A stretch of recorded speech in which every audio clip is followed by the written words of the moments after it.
such a superstar status beyond basketball? I think when you think Kobe Bryant, you have to mention in the same breath, if you like, as Muhammad Ali, Michael Jordan, because not only in his workplace, which was the basketball court, but off court, he touched lives. He was 41, he was just getting started as far as I was concerned and the others were concerned, in terms of what he was trying to do for young people, whatever gender they were, whatever colour they were. So he transcended the sport.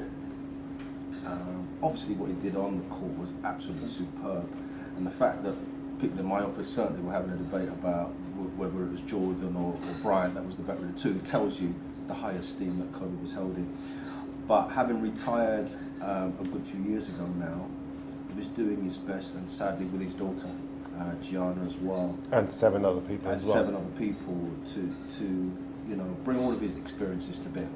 I mean, his daughter was a high class and promising basketball player in her own right.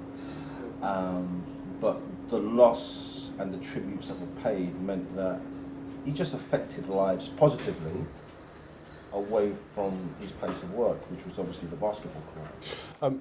Marcus, we've seen lots of footballers talk about the impact that he's had on their careers, the way he motivated them.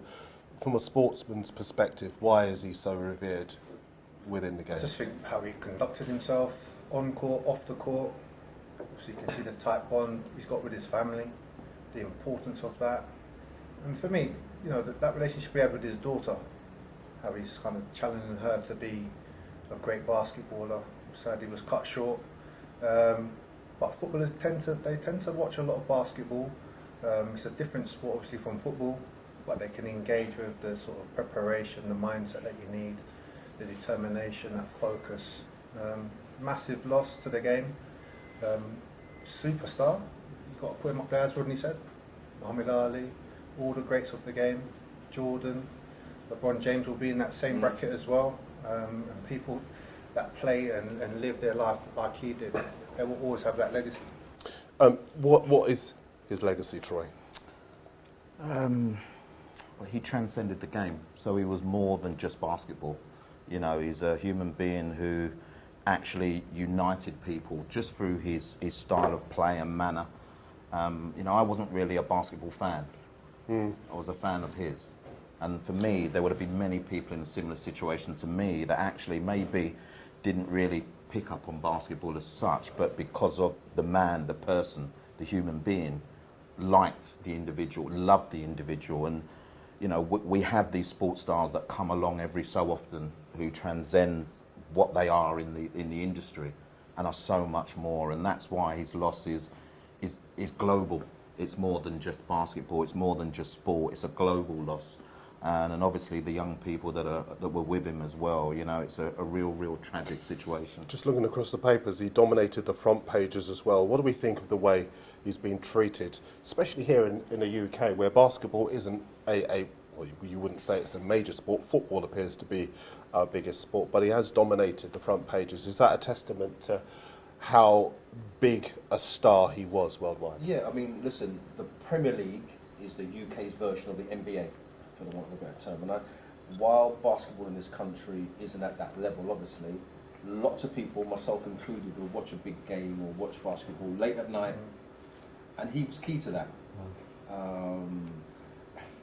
With great sports people, for me, it's not sometimes what they do, it's how they do it. And Kobe was like that.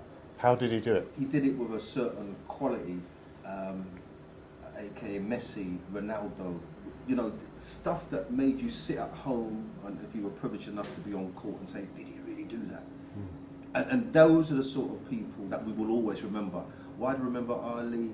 Because of the way that he did it. Michael Jordan, the way that charismatic, he did it. flamboyant. Absolutely. Most people love sport essentially because they would like to be able to create those magic moments themselves. Do you know what I mean? And we're not able to do that. If you look at if you look on social media and the global response from football, from Barcelona to Real Madrid, to Neymar, Tottenham, Messi, and everyone. all of those. Listen, in our current edition of The Voice, we had to turn things around pretty quickly because he died over the weekend, literally.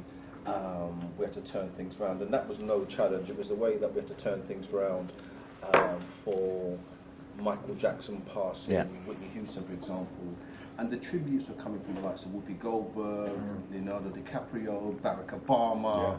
Yeah. So there, just with those three, you get a sense of how we touch The people. enormity of the man, yeah. Do you know what I mean? He Was there a touched people's social lives. element to it as well? And obviously race is a big issue over in America, and he kind of gave a voice to people who didn't have a voice in America.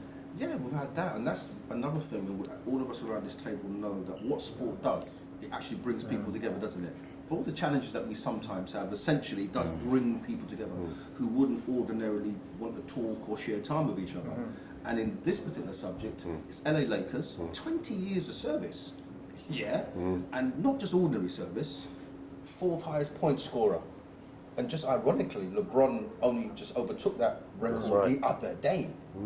You know, so He was mistaken by the BBC for LeBron James in a report that they did. What did you think of that?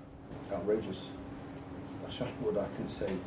I mean, the BBC is seen as this bastion of providing the news the way it should be around the world, and to get that wrong, in any instance is wrong. But this type of story, where it's that global presence that we're talking about, outrageous. I was surprised, I have to say, I mean, because you can normally trust the BBC. There's got to be a responsibility of getting the right information out instead of just being the first ones to get the information out. Absolutely. And I think that's where the BBC fell short. Is that they just wanted to get that news out as quick as possible. You can see on social media it was the same as well. The reports, was his daughter with him? Was she not? And you just think, you know what?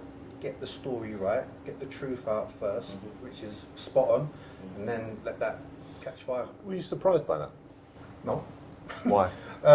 There's always that notion of, oh, it was lazy journalism, it's only happened once, but those once always keep happening. But I can tell you, no news organisation deliberately wants to get that wrong. We get taught It's very not about- early. It's not about deliberately, it's lazy, it's getting the facts right, it's getting the footage to match the facts, you know, and I appreciate that the turnover would have been very quick on Sunday night, but you have to get it right, and to get it right shows you where you are, your status. So the BBC status would now go down in many people's eyes. I mean, that story broke on TMZ, didn't it? Yeah. On Sunday night.